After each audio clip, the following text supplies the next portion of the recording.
Hello students, मैं हर्ष वर्मा आप सभी का स्वागत करता हूं आपके अपने चैनल एलवी क्लासेस पर। स्टूडेंट्स, आज का जो सेशन है वो मैं लेकर आया हूं आपके पोएट्री सेक्शन से, जहां से आपको 10 मार्क्स का बोर्ड एग्जामिनेशंस में पूछा जाता है।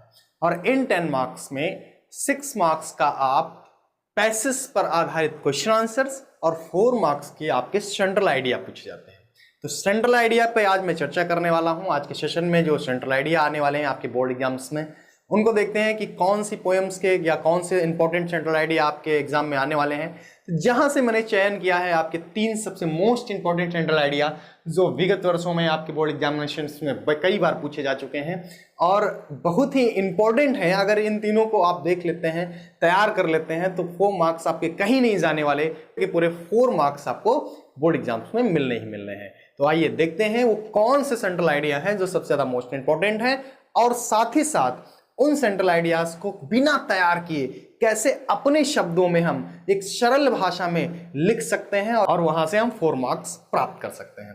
फर्स्ट जो इंपॉर्टेंट आपके सेंट्रल आइडियाज हैं उसमें सबसे पहला जो सेंट्रल आइडिया है वो है माई मदर एट 66 नंबर पे आएगा वो अ थिंग्स ऑफ ब्यूटी।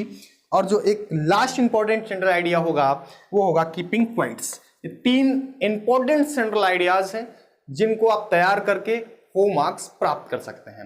अब हम क्या करेंगे कि बारी बारी से इन तीनों सेंट्रल आइडियाज को देखेंगे कि कैसे एक सरल भाषा में हम इसको लिख सकते हैं। चलिए शुरू करते हैं आज का सेशन और इन तीनों सेंट्रल आइडियाज को हम सीखने का प्रयास करते हैं। तो पहला सेंट्रल आइडिया आपका जो आता है वो पहला सेंट्रल आइडिया है आपका माई मदर एट 66। बड़ी ही अच्छी पोयम है और अच्छी हम इसलिए कह सकते हैं कि ये एक ऐसी पोयम है जिसमें हमारी जो कवित्री हैं कमला दास जी हैं, इन्होंने एक बड़ी ही यथार्थ सच्चाई से हमें अवगत कराने का प्रयास किया है इस कविता में। वैसे तो ये कविता शोक, संवेदना, दुख की है। वो जो सार्वभौमिक सत्य है, दुख का जो कारण है, उसमें से अपने जीवन में कैसे हम खुशियों को ढूंढ सकते हैं, किस तरीके से हम अपने जीवन को चलाएंगे और क्या वो सार्वभौमिक सत्य है जो हमारे दुख का कारण है, इसको हम जानने का प्रयास इस कविता में करते हैं।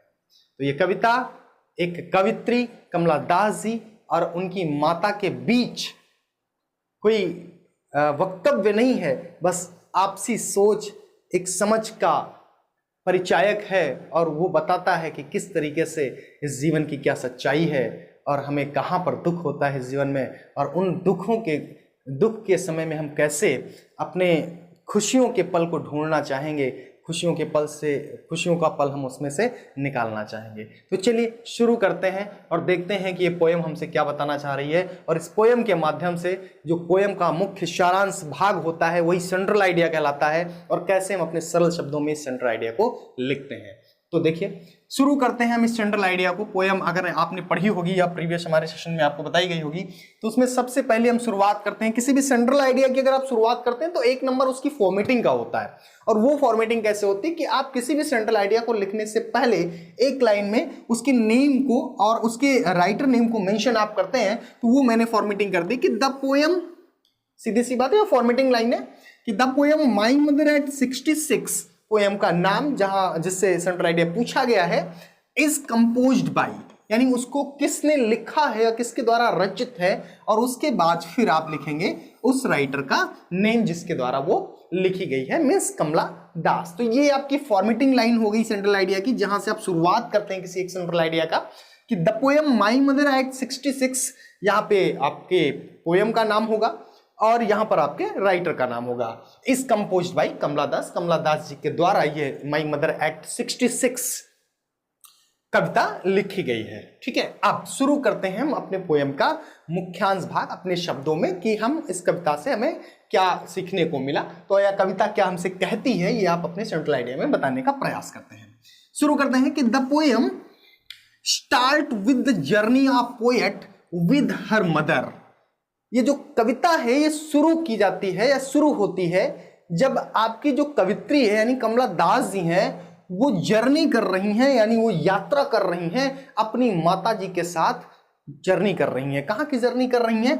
To Cochin on the morning of last Friday, यानी पिछले शुक्रवार की सुबह वो कोचीन से जो है यात्रा कर रही हैं अपनी माता जी के साथ। कोचीन एक शहर का नाम है, एक स्थान का नाम है तो वहां से वो यात्रा कर रही हैं अपनी माँ के साथ बाई कार। तो यहां से कविता की शुरुआत हो जाती है।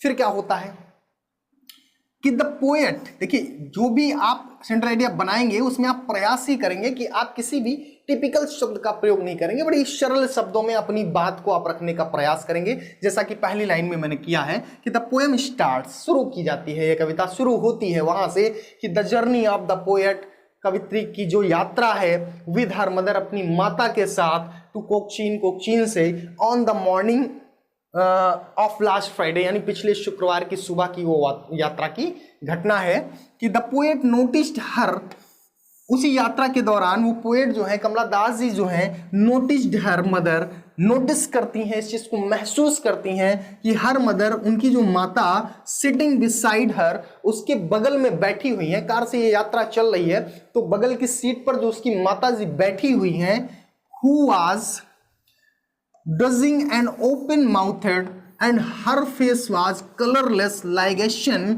and crops, means who was, जो थी क्या, डजिंग, डजिंग मतलब होता है ऊँघना, यानी अर्ध निद्रा में होना, तो वो ऊँघ रही हैं, एंड ओपन माउथ, और जब वो अर्ध निद्रा में है उस यात्रा के दौरान तो उनका मुंह क्या है, खुल चुका है, उनका मुंह खुला हुआ है, एंड हर फेस, और उनका जो चेहरा है, किसका, कवित्री की माता जी का, जिनकी उम्र कितनी है, 66, यानी मीन्स वो वृद्धा अवस्था में है, तो वो ऊँघ रही हैं कार में बैठे बैठे उस यात्रा के दौरान, उनका मुंह खुला हुआ है, एंड हर फेस, और उनका जो चेहरा है वाज कलरलेस, यानी वो पूरी तरह से रंगहीन है, उस पर किसी तरह का कोई रंग नहीं है, कोई तेज नहीं है, लाइक अशन एंड क्रॉप्स, यानी अशिन मतलब होता है राख, जैसे राख का कोई जला हुआ जो कोई भी वस्तु या पदार्थ होता है तो उसकी राख में कोई रंग नहीं होता, उसी तरह से उस राख के रंग के समान या एक मृत शरीर के रंग के समान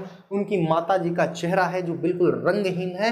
अर्थात ऐसा प्रतीत हो रहा है कि जैसे वह अब नहीं है या उनकी मृत्यु हो चुकी है, ऐसा प्रतीत हो रहा है उनके चेहरे को देखकर। At that the poet realized, और जब वो ऐसा देखती है कवित्री, अपनी माँ के चेहरे का रंग देखती है, उनका ऊँघना देखती है, उनका मुंह खुला हुआ देखती है, एक ऐसी अवस्था देखती है जहाँ पर ऐसा प्रतीत होता है कि अब उनकी माँ जीवित नहीं है, तो वास्तव में एक बड़ी ही दुख की बात यह है। तो क्या होता है कि एट द रियलाइज्ड, ऐसा देखने पर कवित्री रियलाइज करती है, महसूस करती है दैट कि हर मदर हैड ग्रू ओल्ड, कि अब उनकी माता जी जो बड़ी बूढ़ी हो चुकी हैं, यानी इस बात का उन्हें एहसास हो जाता है उनके चेहरे का रंग देखकर, उनकी स्थिति को देखकर, कि अब उनकी माता बहुत बूढ़ी हो चली हैं, यानी उनकी एज बहुत ज़्यादा हो चुकी है। बट लेकिन सोन सेपरेटेड दोज थॉट्स, लेकिन क्या करती हैं कि वो अपने इन विचारों को, और ऐसा सोचकर वो बहुत दुखी हो जाती हैं कि अब उनकी माँ बहुत वृद्ध हो गई हैं और किसी भी समय अब उनके जीवन की लीला जो है समाप्त हो सकती है, उनका जीवन समाप्त हो सकता है। ये किसी भी एक बेटी के लिए, एक पुत्र के लिए, अपनी माँ के लिए, अपने पिता के लिए, अपने कभी से सगे संबंधियों के लिए बड़ी दुख की बात होती है। तो उस दुख को वो महसूस कर चुकी है कवित्री, और ऐसा महसूस करने के बाद क्या है, वो दुखी हो जाती है। लेकिन क्या होता है, वो शून जल्द ही सेपरेटेड दोज थॉट्स, वो अपने दुख, इस सोच को, यानी इन विचारों को कि उनकी माँ बहुत बूढ़ी हो चली हैं, अब ये इनका जीवन ज़्यादा नहीं बचा है, इन सब चीज़ों की जो सोच है उसके अंदर, वो क्या कर लेती है, इनको बड़ी जल्दी बटोर लेती है, इनको मतलब रोक लेती है। एंड आउटसाइड, और क्या करती है कि इस दुख के क्षण में वो क्या करती है कि फिर इस विचारों से निकलने के लिए आउटसाइड वो बाहर की ओर देखने लगती है। और there seemed young green trees, तो वो क्या प्रतीत होता है, क्या देखती है वो कि बड़े ही हरे भरे छोटे छोटे पौधे जो है बिल्कुल लगे हुए हैं, इंजॉइंग चिल्ड्रंस, और वहीं आसपास जो है बच्चे खेल रहे हैं, इंजॉय कर रहे हैं, आनंद कर रहे हैं, यानी हंसी खुशी का एक माहौल उसको देखने को मिलता है। अपनी कार से बाहर जब अपनी माँ के चेहरे को देखकर वो दुखी होती है तो वो अपने दुख को जो है इन विचारों से निकलने का प्रयास करती है, और जब बाहर का माहौल वो देखती है तो छोटे छोटे पौधे, रंग बिरंगे फूल, बच्चों का खेलना, उनका चहचहाना, उनका आनंद लेना, सब खुशियों से भरी चीज़ों को और क्रियाकलापों को देखकर क्या करती है कि वो थोड़ा सा अपने दुख को कम करती है। यानी वह एक यथार्थ सच्चाई, सार्वभौमिक जो सत्य है कि मृत्यु निश्चित है, ये जानते हुए कि ये दुख आना ही आना है, लेकिन अभी फिलहाल वो इस दुख से निकलने का प्रयास करती है और समाज में फैली अन्य जो आनंद देने वाली चीजें हैं, आनंद देने वाली खुशियां हैं, आनंद देने वाली वस्तुएं हैं, उनसे वो उन खुशियों को, अपनी प्रसन्नता को जो है लेना चाहती है। देन रीच्ड एयरपोर्ट, और इसी बीच में जब वो अपने दुख और सुख के सोचनीय तथ्यों के बीच में वो ट्रेवल कर रही है, तो इसी यात्रा के दौरान जब उसकी यात्रा रीच्ड एयरपोर्ट, वह अपने एयरपोर्ट पर पहुंच जाती है, यानी उसकी यात्रा समाप्त होती है, एंड स्टैंडिंग फॉर लुक, और वो खड़ी होती है और लुक्ड हर मदर, अपनी माता को देखती है, यानी वो उसे जाना होता है, एयरपोर्ट पे जाना होता है, यानी अपनी माँ को छोड़कर उसे जाना होता है। तो जब वो एयरपोर्ट पहुंच जाती है उस यात्रा के दौरान और फिर अपनी माँ को वो देखती है, तो क्या देखती है कि found colourless like winter moon, कि वो बिल्कुल रंगहीन है, और किस तरह की है, लाइक विंटर मून, यानी चंद्रमा का जो सर्दियों का चंद्रमा होता है, उस चंद्रमा में कोहरे की वजह से ना कोई रंग होता है ना कुछ होता है, धुंधला सा दिखाई देता है, बिल्कुल उस तरह का प्रतीत हो रही है, बिल्कुल उस तरह के रंग की प्रतीत हो रही है। कौन? उसकी माँ, एयरपोर्ट पर जब उसने अपनी माँ को देखा। And old pains and children's fear, और वो अपने जो बचपन का जो डर होता है उसको फिर से याद आ जाता है। बचपन में कौन सा डर होता है भाई? कि वो जब छोटा बच्चा होता है और वो अपनी माँ से दूर हो जाता है या उसकी माँ कहीं चली जाती है, तो अपनी माँ को जब देखने को नहीं पाता है तो बहुत ही भयभीत हो जाता है और रोने लगता है।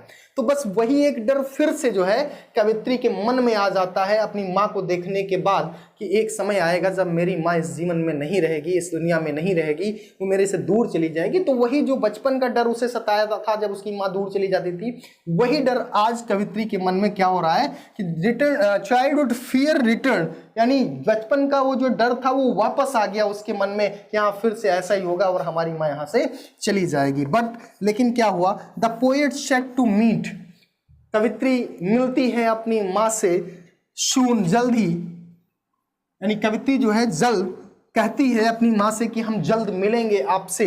And while parting continuously smiled, और इतने दुख होने के बाद भी वो अपनी माँ को अपना दुख नहीं बताना चाहती, और वो विदाई के समय यानी जाते समय ये कहते हुए कि मैं जल्द ही आपसे मिलूंगी, लगातार मुस्कुरा रही है, लगातार मुस्कुराते हुए अपनी माँ को विदाई ले रही है। तो ये एक जो यथार्थ सच है, सार्वभौमिक सत्य है जीवन का, कि मृत्यु निश्चित है, उस दुख से कवित्री परिचित है भली भांत, और अपने दुख को वो समेट कर अपने दुख को वो अपने तक ही रखना चाहती है, अपने माँ तक नहीं पहुंचाना चाहती कि मैं किस कारण से दुखी हूँ, और एक झूठी मुस्कुराहट, झूठी स्माइल के साथ वो अपनी माँ को जल्द मिलने का वादा करके वो विदा लेना चाहती है। और अपने जीवन के अन्य क्षेत्रों से जहाँ पे उसे कुछ खुशियाँ मिल सकती हैं, जहाँ से उसे प्रसन्नता मिल सकती है, उनको देखकर वो अपने दुख को कम करने का प्रयास करती है। तो ये आपकी एक पोयम थी, जिसके शब्दों को, जिस पोयम को अपने शब्दों में हमने आपको लिखा है और आपको सेंट्रल आइडिया बताया है। यहाँ पे कोई भी ऐसी मीनिंग्स नहीं है, कोई भी ऐसी लाइन नहीं है जो आपकी समझ में ना आई हो हमारे हिसाब से, और बड़े ही सरल शब्दों में आपको ये सेंट्रल आइडिया समझाया गया है। चलिए इसी तरीके से हम आप अगले इंपॉर्टेंट सेंट्रल आइडिया को देखते हैं। दूसरा जो हमारा मोस्ट इंपॉर्टेंट सेंट्रल आइडिया है वो हमने लिया है कीपिंग क्वाइट्स। जैसा कि मैंने आपको पहला सेंट्रल आइडिया समझाया, माई मदर एट 66, आपने इस पोएम को देखा कि ये बड़ी ही दुखद कविता थी। दुख की कविता के बीच कवित्री कुछ खुशी के पल ढूंढने का प्रयास करती है और मुस्कुराहट के साथ इस कविता का समापन कवित्री करती है। लेकिन ये जो आपकी पोयम है कीपिंग क्वाइट्स, भैया इस कविता का जैसा नाम है, अगर वैसा ही आप इसे पढ़ने का प्रयास करेंगे तो बड़ी खूबसूरत सी बात हमारे बड़े ही अच्छे पोएट पैब्लो नेरुदा जी ने कही है और हमें बताने का प्रयास किया है। चलिए उन्हीं के अंदाज में हम इसको पढ़ने का प्रयास करेंगे और बड़े सरल शब्दों में हम इस पोयम की सेंट्रल आइडिया को सीखेंगे। तो हमारी जो पोयम है इसका नाम है कीपिंग क्वाइट्स।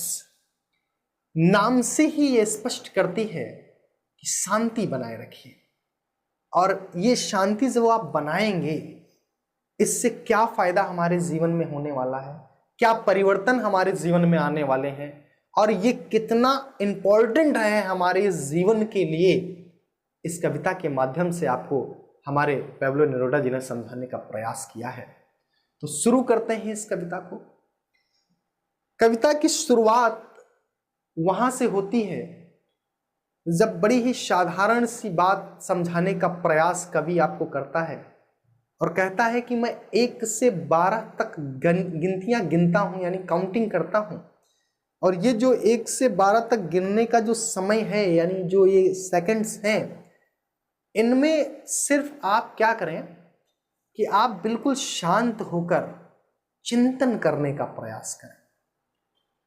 और जब आप चिंतन करेंगे किसी चीज पर, तब वास्तव में समाज की सच्चाई, अपने आप की सच्चाई और इस समाज में जीने का तरीका और इन समाज में आने वाली समस्याओं का समाधान सब कुछ आपको मिल जाएगा। जब भी कोई समस्या होती है तो उस समस्या पर अग्रेसिव होकर, क्रोध में आकर, परेशान होकर हम उसका हल नहीं ढूंढ सकते। लेकिन अगर हम शांत मन से उस पर विचार करें तो जरूर और जरूर कोई ना कोई समाधान हमें उस समस्या का मिलता है। शुरू करते हैं अपनी इस पोयम की सेंट्रल आइडिया कि पैब्लो नेरुदा जी हमें किस प्रकार समझाने का प्रयास करते हैं कि हमको अपने जीवन में शांति बनाए रखना कितना आवश्यक है और किस तरीके से हमको इसको लेकर चलना है। तो फॉर्मेटिंग सबसे पहले सेंट्रल आइडिया की हम करते हैं। हमने बताया कि फॉर्मेटिंग का 1 नंबर आपको मिल जाता है। आप खैर यहाँ पर सेंट्रल आइडिया में फॉर्मेटिंग नहीं है, लेकिन आप अपने आप से लिख सकते हैं कि द पोयम कीपिंग क्वाइट्स, ठीक है, एक नॉर्मल सी लाइन जो मैंने आपको प्रीवियस सेंट्रल आइडिया में भी समझाई कि आपको पोयम का नाम लिखना है और उनके राइटर का नाम लिखना है। इतनी छोटी सी कंपोज्ड बाई करके, इतनी फॉर्मेटिंग करके आप 1 नंबर वहां से ले सकते हैं। तो आप यहाँ पे लिख सकते हैं कि the poem keeping quiet composed by Pablo Neruda. बस इतना लिखने से आपकी फॉर्मेटिंग कंप्लीट हो जाती है। तो ये आप लिख सकते हैं इस सेंट्रल आइडिया की स्टार्टिंग में। अब शुरू करते हैं हम सेंट्रल आइडिया का मुख्य भाग। और इस पोयम में कि in this poem Pablo Neruda, यहां पर आप पोएट भी लिख सकते हैं कि in this poem the poet has forced. In this poem, इस कविता में Pablo Neruda has forced the importance of introspection. That is the main words in this poem, introspection. Introspection means आत्मनिरीक्षण। अब आप सोचेंगे सर इंग्लिश तो समझ में पहले ही नहीं आई, हिंदी फिर से नहीं समझ में आई। आत्मनिरीक्षण का तात्पर्य सेल्फ एनालिसिस से है, स्वयं को पहचानने से है, स्वयं का निरीक्षण करने से है। सेल्फ एनालिसिस मीन्स इंट्रोस्पेक्शन, आत्मनिरीक्षण पर बल देता है हमारा कवि, हमारे पोएट जो है पैब्लो नेरुदा जी। क्या करते हैं कि महत्व तो समझाते हैं आत्मनिरीक्षण का, अपने आप को जानने का प्रयास करने का, अपने आप का निरीक्षण करने का कि मैं क्या हूं, मुझे क्या करना चाहिए, हमारे लिए क्या वैलिड है, क्या इनवैलिड है, क्या गलत है, क्या सही है। इन सब बातों पे हमें कभी अपने आप पर भी विचार करना चाहिए, यानी अपना इंट्रोस्पेक्शन करना चाहिए। तो in this poem Pablo Neruda has forced the importance of introspections. Pablo Neruda ji आत्मनिरीक्षण पर बल देते हैं और कहते हैं कि man has become very selfish. कि जब हम निरीक्षण करते हैं अपना आत्मनिरीक्षण, तो हम ये पाते हैं कि हम सभी बड़े स्वार्थी हैं, यानी समाज में हर व्यक्ति बड़ा सेल्फिश है। Man has become very selfish. और इस चीज को हम आप महसूस भी कर सकते हैं अगर हम कभी अपने विषय में चिंतन करें। कभी हम अनुशासन में नहीं रहना चाहते, कभी हम नियमित नहीं रहना चाहते, लेकिन हम अच्छे फल की चेष्टा हमेशा करते हैं कि हम समय से न पढ़ाई करेंगे, न हम समय से उठेंगे, न हम समय से अपनी व्यवस्थाओं को देखेंगे, और हम एक अच्छे परिणाम, अच्छे रिजल्ट के आकांक्षी हमेशा बने रहते हैं। तो ये एक सेल्फिशनेस है, एक स्वार्थपन है कि हम कुछ ना करके भी बहुत ज्यादा प्राप्त करने का प्रयास हम करते रहते हैं। एंड हिज ओन एक्शन, और इसका ये स्वयं का जो कार्य होता है ना, अनडिसिप्लिन होना, इनरेगुलर होना, या उसके द्वारा किए गए जो भी कृत्य होते हैं, कॉज हिम मेनी ग्रीफ, यही कारण होते हैं उसके कई सारे दुखों के।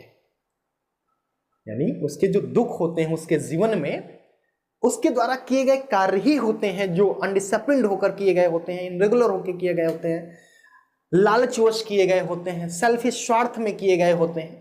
तो व्यक्ति के वो जो कार्य होते हैं वही उसके कई सारे दुखों के कारण होते हैं। अगर व्यक्ति अपना आत्मचिंतन नहीं करता, अपना आत्मनिरीक्षण नहीं करता, तो उसे सही गलत का मायने नहीं समझ में आता, सही गलत का आभास नहीं हो पाता, और उसके द्वारा किए गए जो कार्य होते हैं वो उसके दुख के कारण बन जाते हैं। फिर आगे क्या कहते हैं कि today the world has been divided. आज पूरा संसार जो है वो डिवाइड हो चुका है, बट चुका है। किसमें बट चुका है? By the man made boundaries.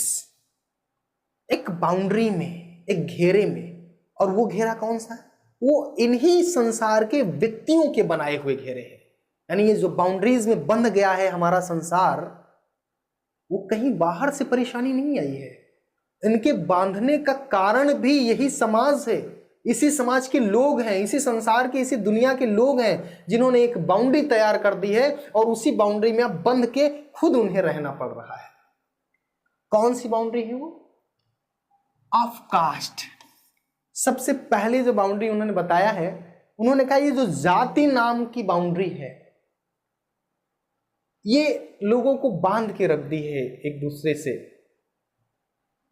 रेश, प्रजाति, जाति, प्रजाति, रिलीजन, धर्म, क्रीड, संप्रदाय, लैंग्वेज, भाषा, कल्चर, संस्कृति, नेशनलिटी, राष्ट्रीयता, ये सारी बाउंड्रीज इन्हीं व्यक्तियों के द्वारा, इसी समाज के लोगों के द्वारा बनाई गई हैं, और इन्हीं बाउंड्रीज में अब वो बंध कर रह रहे हैं। यानी उनके लिए घेराबंदी हो गई है।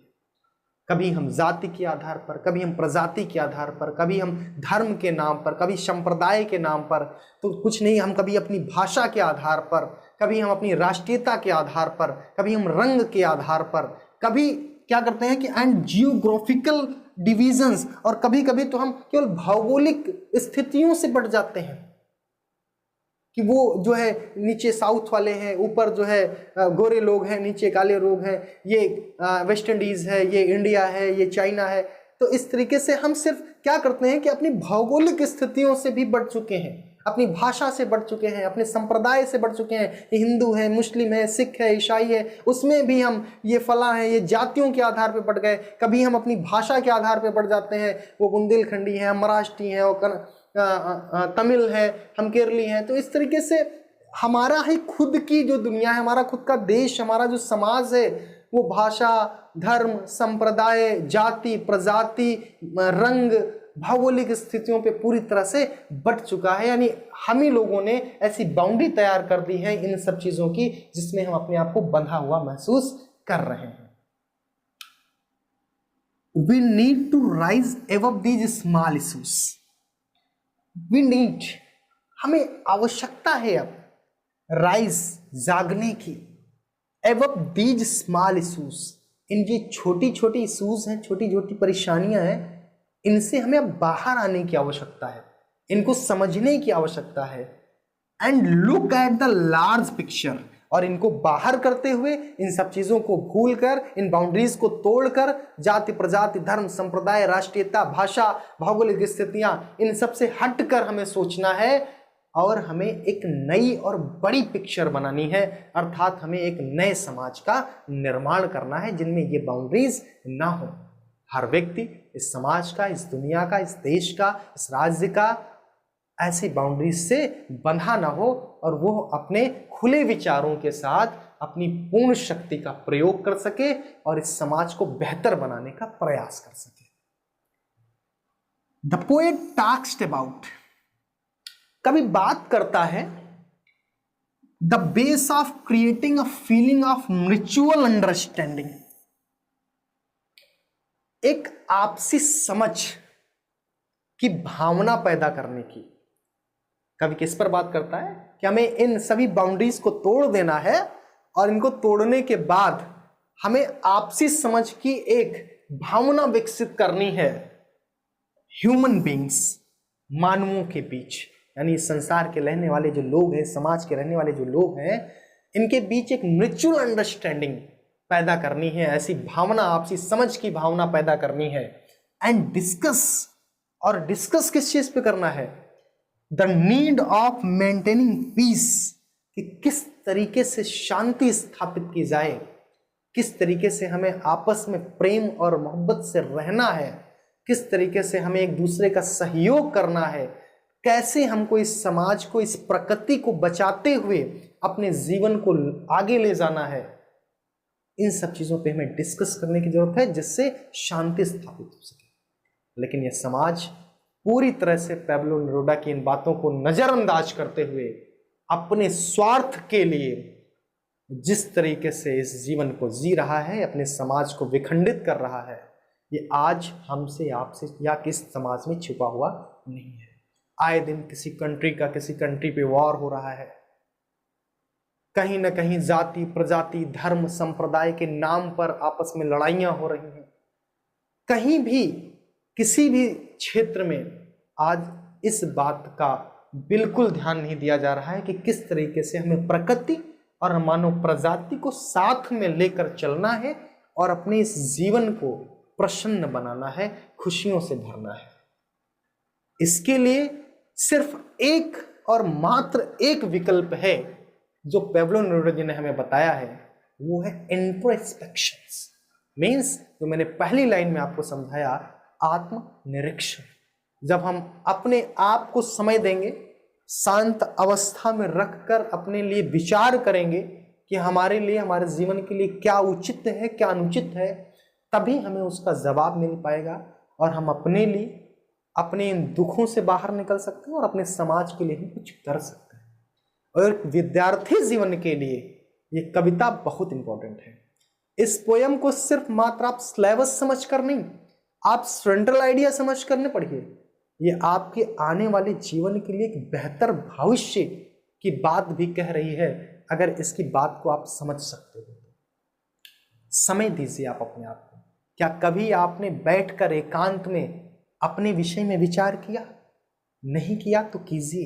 ये समय है आपका कि आप दिन में एक बार या हफ्ते में एक बार बैठिए एकांत में और विचार करिए कि मेरे द्वारा किए जा रहे कार्य क्या मेरे लिए उचित हैं या अनुचित। क्या मेरे उठने का तरीका, मेरे पढ़ाई करने का तरीका, मेरे बोर्ड की तैयारी का तरीका, लोगों से मिलने का तरीका, लोगों से बातचीत करने का तरीका, समाज में अपने आप को व्यवस्थापित करने का तरीका उचित है या अनुचित है? और जो अनुचित है क्या उसको मैं सही करने का कार्य कर रहा हूं?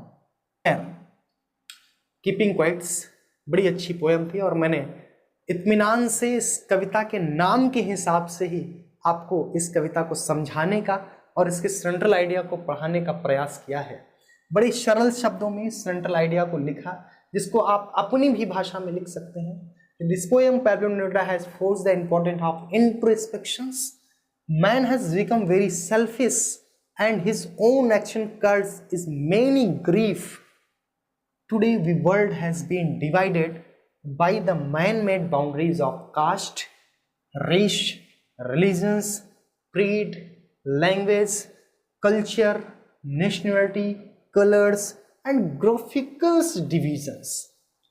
And then we need to rise above these small issues and look at the larger picture.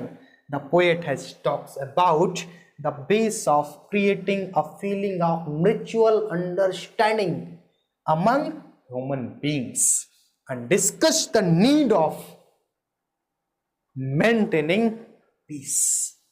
That's all. तीसरी सबसे important poem a things of beauty पर चर्चा करने वाला हूं। A things of beauty writer John Keats का पहला महाकाव्य इंडिमिनियन से लिया गया है। यह एक ग्रीस की दंत कथा है जिसमें कवि का सौंदर्य, प्रकृति और युवावन यानी युवावस्था की जो सुंदरता होती है, प्रकृति की जो सुंदरता होती है, उस पर आधारित एक कविता है। उसने बताया है कि कैसे ये प्राकृतिक सुंदरता जो है हमारे जीवन की, ये जो हमारी युवावस्था की जो सुंदरता है, ये किस तरह से हमारे जीवन में आनंद को भरती है और इसका क्या रोल हमारे जीवन में होता है। तो चलिए इसी पे आधारित हम सेंट्रल आइडिया देखते हैं बड़े आसान से शब्दों में कि कैसे हम इस सेंट्रल आइडिया को लिखेंगे। शुरू होती है सेंट्रल आइडिया की कहानी। तो आप शुरुआत कर सकते हैं सेंट्रल आइडिया लिखने की। मैंने बताया था कि फॉर्मेटिंग आपको 1 नंबर देती है, जहां पे सिर्फ आपको बस राइटर का नेम मेंशन करना है, पोएम का नेम मेंशन करना है। तो शुरू करते हैं कि अ थिंग्स ऑफ ब्यूटी, यहां पे मैंने आपकी पोएम का नाम दिया, is one of the best poem, is one of the best poem of John Keats. John Keats आपके पोएट, इन दोनों के नाम को लिखकर हमने एक लाइन में फॉर्मेटिंग अपनी पूरी कर ली और हमें अपने सेंट्रल आइडिया की स्टार्टिंग भी मिल गई। इतना सिर्फ करने से आपको 1 मार्क्स यहां पर फॉर्मेटिंग के नाम का मिल जाता है, जो कि आपको बिल्कुल आसानी से प्राप्त हो सकता है कि अ things of beauty is one of the best poem of John Keats. A things of beauty जो कविता है वो बेस्ट ऑफ जॉन कीट्स, यानी जॉन कीट्स की जो कविताएं हैं उनमें सबसे अच्छी कविताओं में एक है। देखते हैं कि अब कविता क्या कहती है कि इन दिस पोएम, इस कविता में द पोएट कवि tells that beautiful things are the permanent source of great joy and happiness. कवि कहता है कि जो ब्यूटीफुल थिंग्स हैं, जो खूबसूरत वस्तुएं हैं, आर द परमानेंट, वह अस्थाई है। क्या? सोर्स, यानी अस्थाई स्रोत हैं। किस चीज के? Of great joy and happiness, यानी बहुत बड़ी खुशी आनंद के स्रोत हैं जो हमारी खूबसूरत वस्तुएं हैं। सिंपल सी लाइन, सिंपल शब्दों में यहां पे कवि ने हमसे कहा कि द ब्यूटीफुल थिंग्स, जो खूबसूरत वस्तुएं होती हैं, आर द परमानेंट सोर्स, वो अस्थाई स्रोत होते हैं, यानी हमेशा हमें देने वाले होते हैं। क्या? A great joy and happiness, यानी खुशी और आनंद देने वाले स्रोत होते हैं, और परमानेंट स्रोत होते हैं, यानी अस्थाई स्रोत होते हैं। यानी जितनी भी खूबसूरत चीजें होती हैं वो हमेशा हमें आनंद और खुशी देने वाली होती हैं। इंस्टेड इट गिव्स अस, बजाय यानी इसके अतिरिक्त, यानी खुशी और प्रसन्नता आनंद के अतिरिक्त, इट गिव्स, यह हमें देती है पॉजिटिविटी, यानी सकारात्मकता, एंड मोटिवेशन, और प्रेरणा। क्या देती है? सकारात्मकता और प्रेरणा देती हैं इन आवर हार्ड टाइम, हमारे कठिन समय में। यानी ये जो हमारे परमानेंट स्रोत होते हैं, यानी परमानेंट सोर्सेज होते हैं, कौन सी चीजें?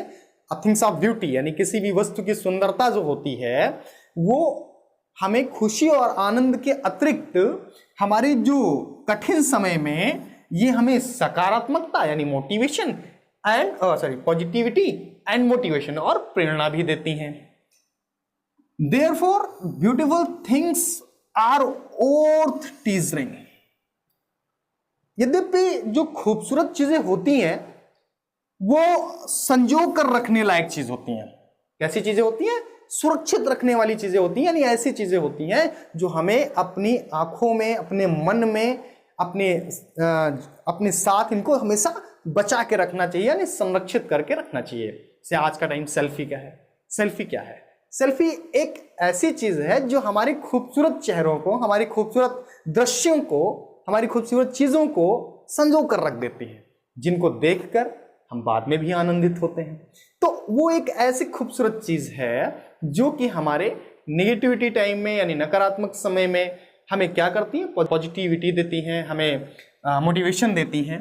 इसी क्रम में आगे देखते हैं कि व्हेनेवर, जब कभी, देयर सीम्स, हमें ऐसा प्रतीत होता है कि the hurdle and downfalls in the life, हमारे जीवन की निराशा भरे समय चल रही है, हमारा जीवन का डाउनफॉल चल रहा है, यानी हम परेशानियों से नीचे गिरते जा रहे हैं, हमारा जीवन खराब चल रहा है, जब वो समय हमारा आता है, ऐसा हमें प्रतीत होता है, तो अ थिंग्स ऑफ ब्यूटी, तो उस समय ये जो खूबसूरत वस्तुएं होती हैं, give encouragement to afford the betterment, तो ये हमें साहस देती है।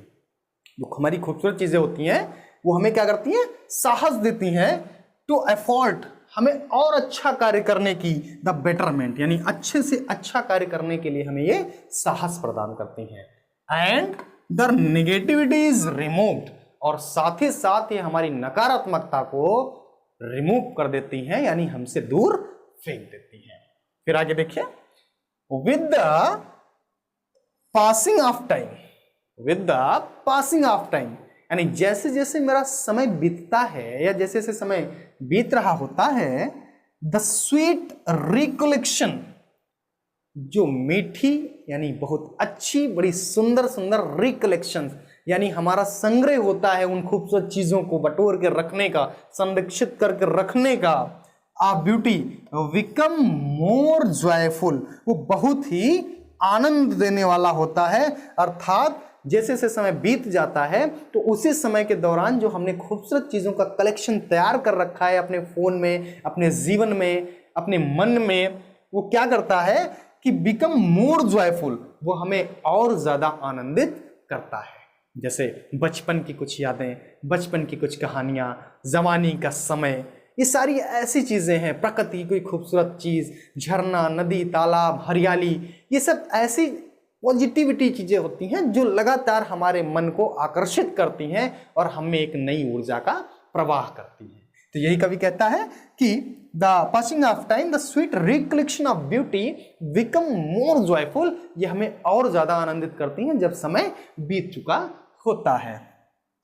Creation of God, creation of God, भगवान की बनाई गई चीजें, भगवान की बनाई गई चीजें, भगवान की बनाई गई चीजें, नदी, तालाब, झरना, प्रकृति, हम, आप, जीव जंतु, ये सभी जो भगवान की बनाई चीजें होती हैं बड़ी खूबसूरत होती हैं और प्रोवाइड एनर्जी एंड हैप्पीनेस, ये सिर्फ हमें एनर्जी देती हैं, हमें ऊर्जा देती हैं और हैप्पीनेस और हमें खुशी ही देती हैं, इसके अतिरिक्त हमें ये और कुछ नहीं देती। यानी प्राकृतिक सुंदरता जो होती है, हमारी जवानी की जो सुंदरता होती है, हमारे बचपन की जो सुंदरता होती है, ये क्या करती है, हमें हमेशा ऊर्जा देती है और हमें खुशी ही प्रदान करती है।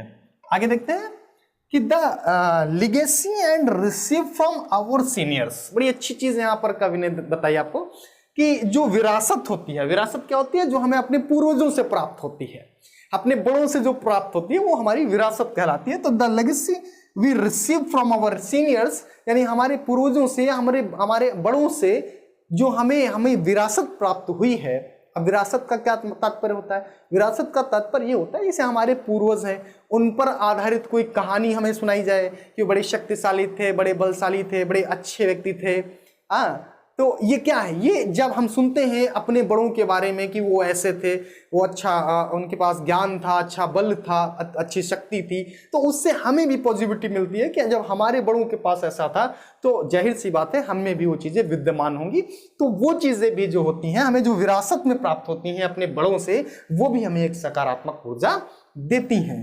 दीज ऑल थिंग्स, ये सभी वस्तुएं जो होती हैं, अर्थात प्राकृतिक सुंदरता जो होती है, जवानी का हमारा जो समय होता है, बचपन का जो हमारा समय होता है, या हमारे पूर्वजों के बारे में बताई गई सुनाई गई वो कहानियां जो हमें सुनाई जाती हैं उनके विषय में, वो चीज़ें बड़ी ही पॉजिटिविटी हमें देती हैं, बड़ी ही सकारात्मकता देती हैं। And these all things develop positivity and feel happiness, और ये सभी चीज़ें जो होती हैं डेवलप करती हैं, बढ़ाती हैं हमेशा क्या, सकारात्मकता, और हमें महसूस कराती हैं, आनंद का अनुभव कराती हैं, खुशी को महसूस कराती हैं। ये सारी चीज़ें जो हैं हमारे जीवन को आनंद से भर देती हैं। कहने का तात्पर्य सिर्फ कवि का इतना है कि यदि हम खूबसूरत वातावरण में रहते हैं, खूबसूरत लोगों के बीच रहते हैं, खूबसूरत विचारों के बीच रहते हैं, खूबसूरत मानवता के बीच रहते हैं, ऐसे समाज में रहते हैं जो ईर्ष्या, द्वेष, लालच की भावना से परे होता है, तो ये सभी चीज़ें जो होती हैं वो हमारे जीवन को मात्र दुख को छोड़कर, ये सारी चीज़ें जो होती हैं ये हमारे जीवन को खुशियों से और आनंद से भर देती हैं।